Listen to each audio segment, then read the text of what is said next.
an honor to be here, and I just want to thank Scotty and the Idaho Council for putting this event together and just for making it happen. So thank you for inviting me too.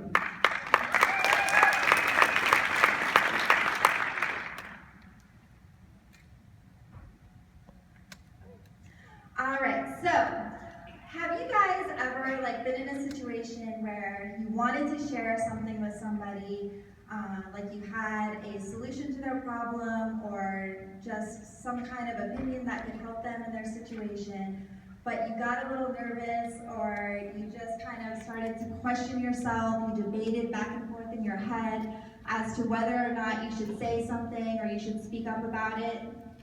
Or maybe you're like me and you've been in a group of friends even, and you're having a conversation and you have something to say, you have something to add to the conversation, but you don't speak up because you just get nervous or scared. I know for me, I get these nervous anxiety butterflies in my stomach, and I feel my palms of my hands start to get sweaty, and I feel my face start to turn red. And it could even be something so simple to just say, yeah, Starbucks is down the street, and I get nervous to say that. It doesn't even have to be something serious like medical advice or anything. So why is that? Why do we second guess ourselves and debate what we know or debate telling somebody our message or our story?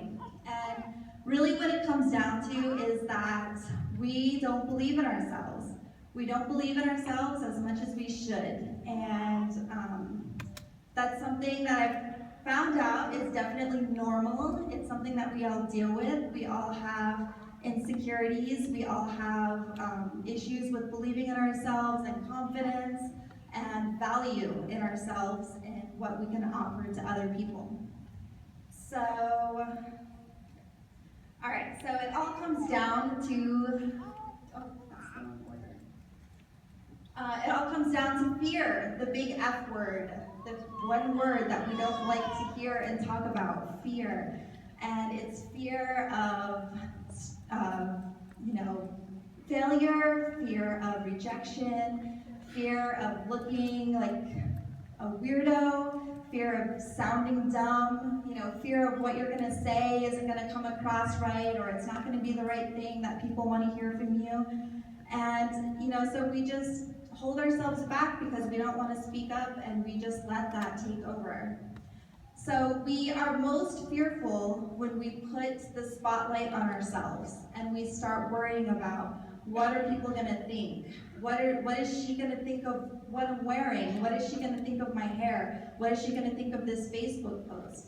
And we put that spotlight on ourselves and we take it off of what's truly important, which is the message that you're wanting to share with a person or a group or a friend or a family member. And that is where you should put that spotlight, is on the person and the message that you're wanting to share. So I want you guys to just take a look around this room. Look to your left, your right, behind you. This group of people right here is an amazing group of people that decided to invest in themselves. They took time out of their day, out of their weekend, where it's important family time and all of those things, but you guys made that decision to invest in yourselves, to make that commitment to grow yourself, your business, and you should give yourself credit for that. That's awesome. I'm proud of you guys for doing that. I know that we have people that traveled really far to be here, and maybe some people that live across the street. But that's awesome, and I think that we need to give ourselves more credit. So give a little evaluation of yourself, of the things that you've accomplished in your life so far. Just think about maybe some goals that you have crushed already this year, or think about some of the lives that you have touched. Think about hugs that you've given. Think about people that you've loved.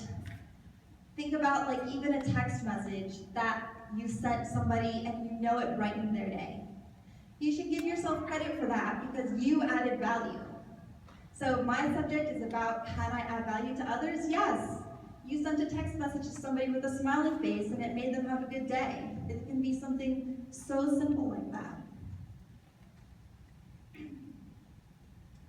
So, okay, everybody here, like I said, you should give yourself credit. You're amazing for being here, and I know that you guys all truly have so much value to offer, but it doesn't matter if I tell you that. It doesn't matter if your spouse or your significant other tells you that, or your coach or your mentor, your best friend. It doesn't matter who tells you that. It has to be you that believes that.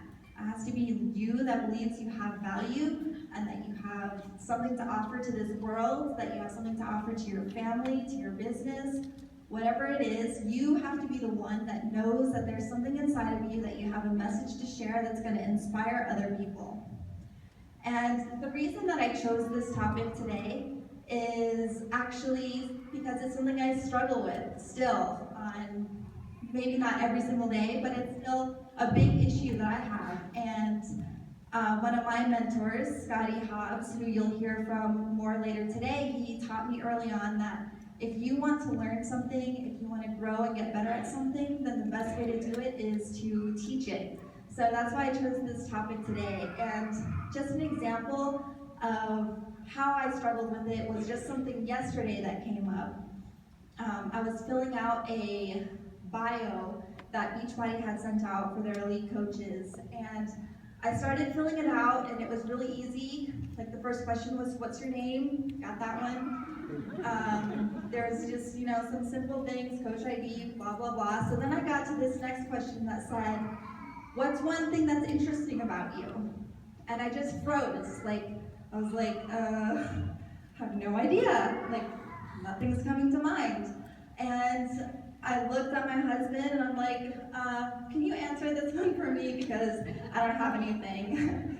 And he looked at me like I'm crazy. He's like, Jen, you have a million things that are amazing about you, and interesting about you. You can't think of one thing? And I was like, no, not really. And then he even made it worse, because he took out his phone and videoed me with a blank stare.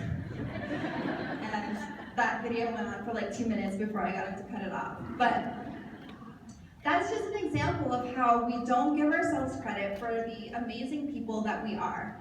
And I struggle with it, and really the only way to get over those fears, that insecurity, and that lack of confidence is by just pushing yourself to do something about it. On paper, I look like, a very successful person. You guys heard Sean give me that great introduction of all those things that I've accomplished. And still, I was talking to Doug Moss backstage, it's still something that I deal with on an everyday basis of, do I have value to add to others?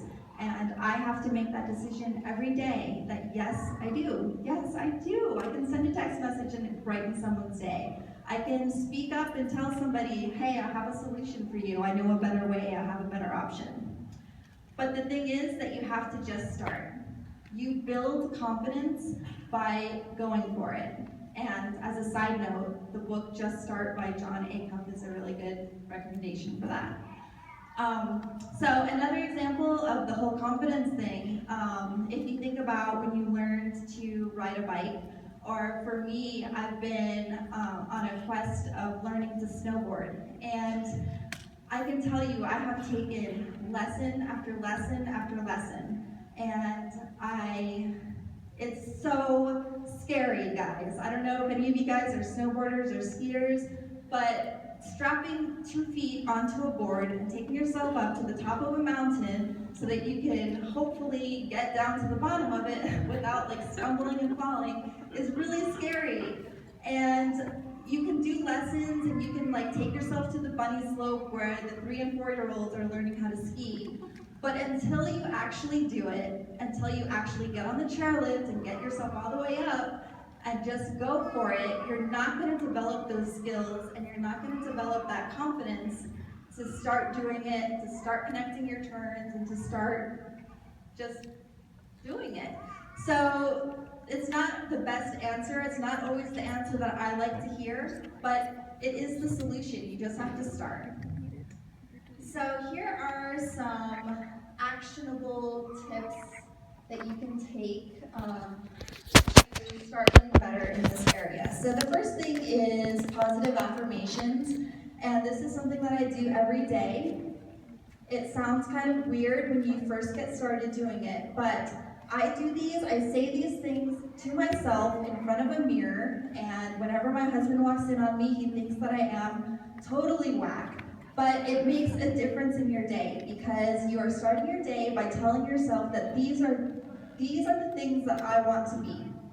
So if you start your day by telling yourself that, the rest of the day, your actions are going to be in congruence with what these affirmations are. So if you're telling yourself that you're bold, if you're telling yourself that you have value to offer to people, if you're telling yourself that you're awesome, when the day starts happening and those insecurities start coming up, then you can remember, nope, I told myself this morning, I'm awesome. I'm not going to let that bother me. I'm not going to let that negative comment ruin my day. So do this, and I would challenge you guys. I know it sounds weird, and I know it sounds like it wouldn't be that much of a difference maker, but I would challenge you to do it even for just 7 days in a row, and just see if you notice a difference. You have to make your own affirmations and make your own things that are important to you, but you can use these just to get started if you want to, and I think it'll make a huge difference. It has for me. The second thing is, these are a couple of book recommendations, and I didn't think of the Just Start, so make sure you write that one down too. But my first one is Daring Greatly by Brene Brown, and this book is about being vulnerable and just being willing to be open and honest and sharing your authentic self, and that has helped me tremendously in getting over my fears and insecurities. The second one is Breakout by Joel Osteen, and he's just a really great, relatable guy, easy to read, and helps build up that confidence that you're made for more.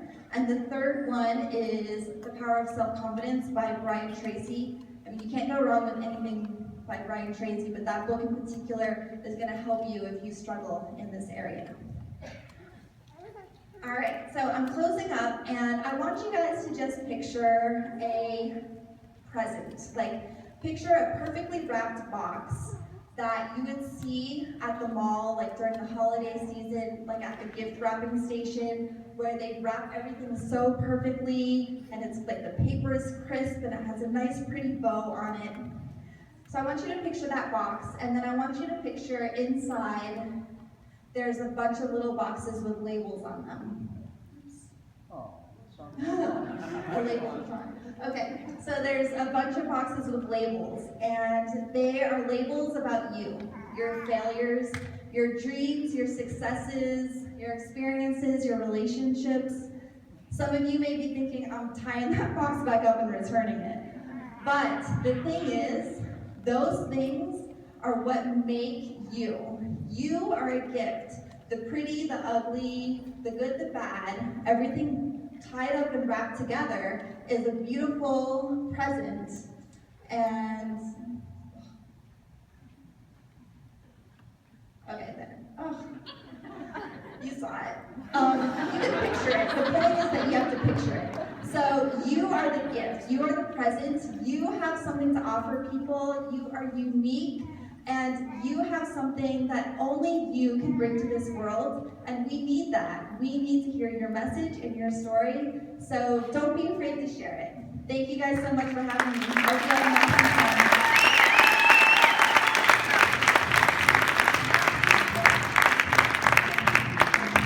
have Ladies and gentlemen, boys and girls, make some noise for Jennifer Greenberg!